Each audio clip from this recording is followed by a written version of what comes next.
அதை செய்யல. ஆனால் காவல்துறையினர் இவ்வளவு கூட்டம் அதிகமாகுது, அந்த இடத்துல அவ்வளோ சதுர கிலோமீட்டர் பரப்பளவு தான் இருக்கு, கூட்டத்தை தடுத்துருக்கலாம், அது யாரும் பண்ணலைன்னு அவங்களும் குற்றச்சாட்டு வச்சாங்க. எல்லாரோட கேள்வியும் அதான் இருக்கு. அதாவது காவல்துறையினர் சொன்னது இப்போ நீங்கள் கேட்டிங்கல்ல, 500 மீட்டருக்கு முன்னாடியே அந்த வண்டி கூட்டம் ஆரம்பிக்கிற இடத்துலையே நிறுத்தி பேசலாம், ஓரளவுக்கு உள்ளே போனால் போதுமானதுன்னு சொல்லியும் அவங்க கேட்கல.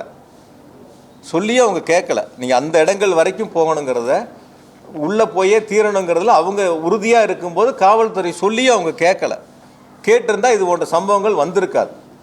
காவல்துறையினுடைய எந்த பேச்சையும் அவங்க கேட்காம வச்சுட்டு தான் நான் இன்னும் கூட கொஞ்சம் சொல்கிறேன். என்ன விசாரணை இருக்குது, இப்போ விசாரணை கமிஷன் விசாரிச்சுக்கிட்டு இருக்காங்க.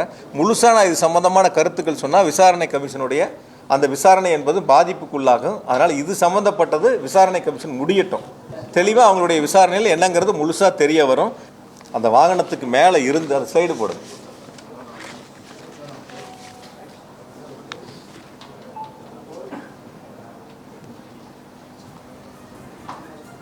கொஞ்சம் ஜூம் பண்ணி காட்டு முடியுமா?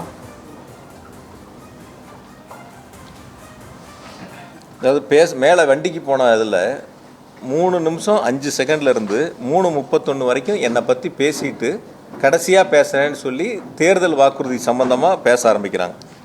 5:35க்கு கரூர் விமான நிலையத்தை பற்றி திரும்ப பேச ஆரம்பித்த பேச்சிலிருந்து 6 மணிக்கு மயங்கி விழுந்தவங்களுடைய பகுதியிலிருந்து முதல் செருப்பு அந்த செருப்பை வீசுகிறாங்க. இது பேச ஆரம்பித்து 6வது நிமிஷத்தில் அந்த சம்பவம் நடக்குது.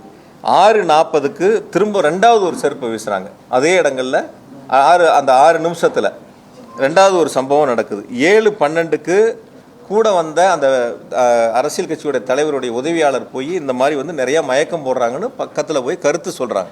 நீங்கள் எல்லோரும் அதை லைவில் பார்த்தீங்க. அந்த கருத்துக்களை சொல்கிறாங்க. அதுக்கப்புறம் அவங்க ஆம்புலன்ஸை கூப்பிட்றாங்க, ஆம்புலன்ஸ் வருது, ஆம்புலன்ஸில் ஏற்றுறாங்க, கூட்டிகிட்டு போகிறாங்க, எல்லா வேலைகளும் நடக்குது. சில பாதுகாவலர் போய் நிறைய பேர் மயக்கம் அடைகிறதையும் போய் அவங்ககிட்ட காதுக்கு சொல்கிறாங்க. அதெல்லாம் 14வது நிமிஷம். அந்த வண்டி ஏறினதுலேருந்து 14வது நிமிஷத்தில் தான் அதுபோல் ஒரு சம்பவங்கள் நடக்குது.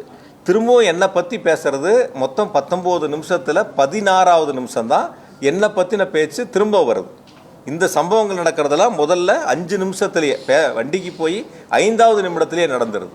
இப்போ எந்த நேரங்களில் எது நடந்துச்சு என்னங்கிறதே தெரியாமல் ஒரு சமூக வலைத்தளத்தில் ஒரு சம்பவம் நடக்குது. அந்த சம்பவத்துக்கு யார் மீதாவது செய்யக்கூடிய தவறுகளை ஒத்துக்கொள்ளாமல் அல்லது செய்யக்கூடிய தவறுகளை சரி செய்ய வேண்டும் என்று முயற்சி எடுக்காமல் இந்த தவறுகளுக்கு